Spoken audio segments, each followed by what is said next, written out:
दोस्तों, लोगों की अब आंखें खुल रही है। साइंटिस्ट सोनम वांगचुक को 19 दिन हो चुके भूख हड़ताल पर। अब जो समर्थक माने जाते थे सरकार के, वो भी दबी जुबान ये कह रहे हैं कि सोनम वांगचुक को अपना अनशन तोड़ देना चाहिए, क्योंकि सरकार उनकी कोई खैर खबर लेने वाली नहीं है। सोनाक्षी सिन्हा ने भी सोनम वांगचुक के बारे में वीडियो बनाया है और अपने मन की भड़ास निकाली है। आज हम उसे रहा नहीं जा रहा। सोनम वांगचुक, हम सब इन्हें जानते हैं। हम जानते हैं कि इन्होंने हमारे देश के लिए क्या किया है, इनकी अचीवमेंट्स क्या है, इन्होंने कितने अवार्ड्स जीते हैं। आज वो 18 दिन से अनशन पर बैठे हैं, भूखे हैं, कुछ खाया नहीं है। ये किसके लिए बैठे हैं? ये उन बच्चों के भविष्य के लिए बैठे हैं जो उन्हें दिख रहा है कि बर्बादी की तरफ जा रही है। ये उन बच्चों के लिए लड़ रहे हैं जिन्होंने अपनी जान खो दी। ये एक सिस्टम के खिलाफ लड़ रहे हैं जो सही तरीके से नहीं चल रहा।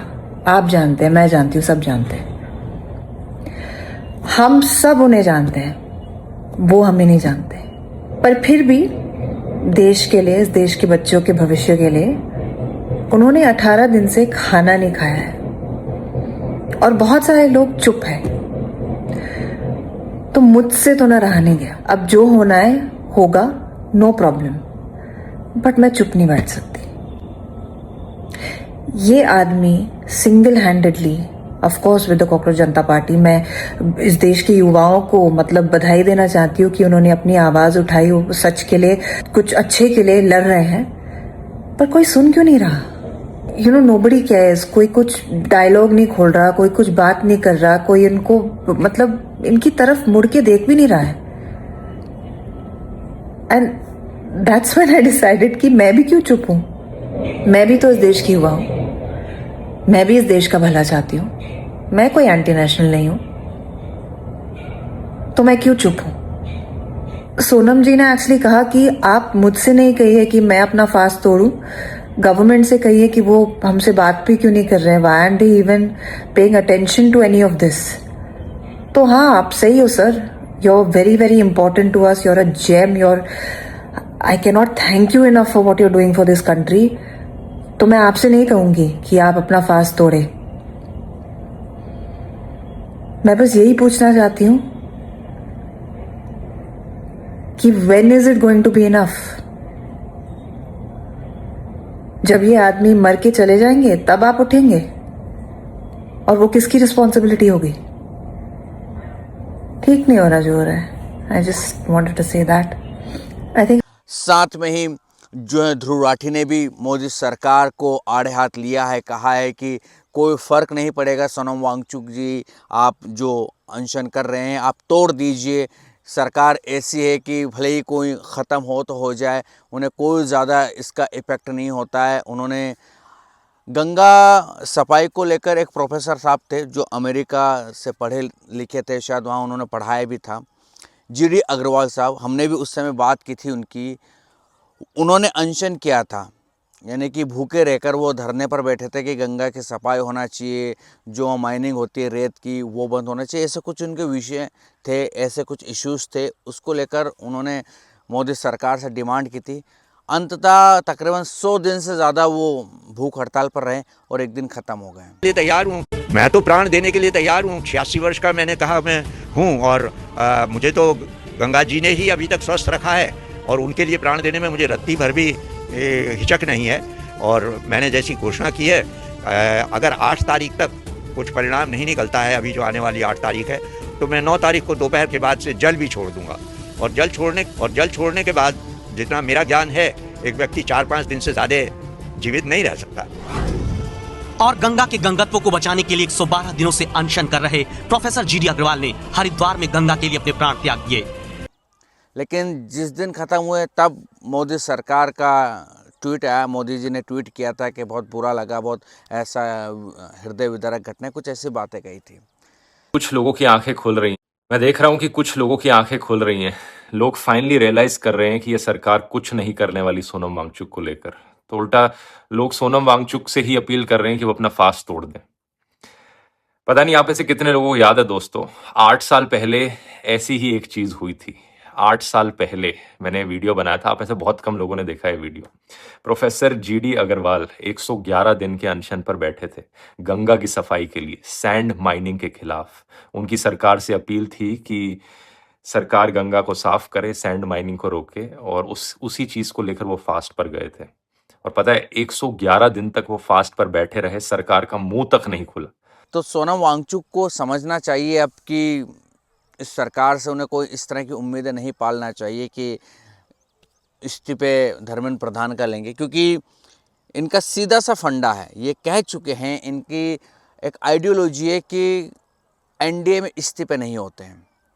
राजनाथ साहब ने एक बार कहा था कि होते होंगे दूसरी पार्टियों में इस्तीफे, यहाँ इस्तीफे नहीं होते, यहाँ जवाबदेही नहीं है, सीधी सी बात है, इसलिए इस्तीफे नहीं होते। आपको पता है जब मुंबई पर अटैक हुआ था, ताज होटल पर अटैक हुआ था, आप सभी को पता है, कांग्रेस की सरकार थी उस समय, गृह मंत्री का इस्तीफा हुआ था, पता है आपको। उसके बाद कांग्रेस सरकार सत्ता से आउट हो गई, मोदी सरकार आई, अटैक हुए हैं देश में, आप सभी को पता है, उरी का हुआ है, उसके बाद अभी जम्मू कश्मीर का है, और ये हाल फिलहाल के मामले चले थे, यानी कि कई सारे हमने आतंकवादी घटनाएं देखी, लेकिन किसी ने जिम्मेदारी लेते हुए इस्तीफे दिए क्या, बताओ। खैर, हम भी यही कहना चाह रहे हैं कि अब सोनम वांगचुक साहब को समझना चाहिए, बेहतर होगा वो अपनी ज़िंदगी के साथ ज़्यादा कह सकते हैं सख्ती ना बरते और वो अपना अनशन ख़त्म कर दे, ऐसे ही लोग डिमांड कर रहे हैं। सौरभ द्विवेदी ने भी उनका इंटरव्यू किया है, जिसमें उन्होंने इच्छा जाहिर की है कि काश राहुल गांधी आ जाए तो थोड़ा सा अच्छा होगा। अब देखते हैं क्या होता है क्या नहीं, लेकिन हाँ, अब थोड़ा सपोर्ट मिलने लगा है, कई सारे नेता जो हैं वहाँ जा रहे हैं। लेकिन एक चीज़ सोचिए आप, कॉकरोच जनता पार्टी जो है उसके 20-22 मिलियन के आसपास फॉलोवर, लेकिन मेरे एक मित्र इस को कवर करने गए थे जंतर मंतर पर, और देखा कि वहाँ पर मुश्किल से 300-400 लोग ही धरने पर इकट्ठा होते थे, ऐसा मेरे दोस्त ने बताया है। उन्होंने वहाँ इंटरव्यूज़ भी किए हैं, कह रहे थे 300-400 लोग से ज़्यादा वहाँ नहीं रहते थे, यानी कि इतनी भीड़। मैं क्या कहता था, सोशल मीडिया वाली भीड़ पर भरोसा नहीं करना, सीधी सी बात है। सोशल मीडिया के दर्शक समर्थक सगे नहीं होते हैं, ये बात मैं शुरू से कह रहा हूँ। अगर आपको फ़ैन फॉलोइंग या आपको कुछ करना है ना, तो आपको ज़मीन पर उतरना पड़ता है, सोशल मीडिया पर भीड़ बढ़ाने से कुछ नहीं होता है। वहाँ पर उनके जो दीप के हैं वो भी हैं, अभिजीत दीप के, वो भी दिखाई दे रहे हैं, लेकिन मामले बहुत गजब हो रहे हैं साहब।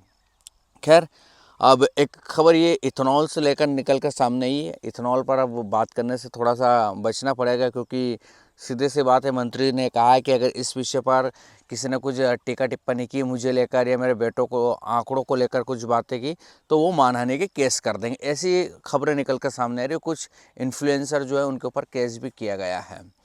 तो एक व्यक्ति की गाड़ी ख़राब हो गई थी, उनकी गाड़ी 20-21 लाख के आसपास की थी। वो उपभोक्ता फोरम में गए, कंज्यूमर कोर्ट गए। कंज्यूमर कोर्ट ने फैसला दिया है कार कंपनी को, अब मैं कार का नाम तो नहीं लूँगा, आप गूगल करोगे तो पता चलेगा, लेकिन ये फैसला बहुत महत्वपूर्ण है कि या तो आप E20 वाली गाड़ी सामने वाले को दो, क्योंकि E20 जो पेट्रोल है उसकी वजह से उनकी गाड़ी बार बार ख़राब हो रही थी। तो ये कहा है या तो आप E20 जो गाड़ी सपोर्ट करे, E20 पेट्रोल जो सपोर्ट करो वो गाड़ी दो कस्टमर को, या अगर आप गाड़ी नहीं दे सकते हो तो जितने रुपए की आपकी गाड़ी इस बंदे ने खरीदी थी वो पैसा दो, और साथ में मानसिक तकलीफ़ हुई, परेशानी हुई, उसका 1 लाख रुपए अलग से दो। और अगर ये राशि तय समय सीमा से ज़्यादा टाइम में आप देते हो तो कुछ ब्याज भी लगेगा कि आपको इतना % ब्याज के साथ चुकाना पड़ेगा। तो ये सब चीज़ें हो रही है, तो ये फैसला ना मायने रखेगा। अब मंत्री जी क्या करेंगे क्या नहीं, हर कोई कंज्यूमर कोर्ट जाने की कोशिश करेगा कि साहब मैंने गाड़ी ली थी, ये चीज़ें आप समझ रहे हो क्या इश्यूज़ होंगे। खैर, इस विषय पर आपका क्या कहना है कमेंट सेक्शन में ज़रूर बताइएगा। ये था वीडियो, कैसा लगा ये भी बताएं। जानकारी ठीक ठाक लगी हो चैनल को लाइक शेयर सब्सक्राइब करना ना भूलिएगा। फिर मिलेंगे किसी दूसरे वीडियो पर, तब तक के लिए आपके दोस्तों को दीजिए इजाज़त। नमस्कार।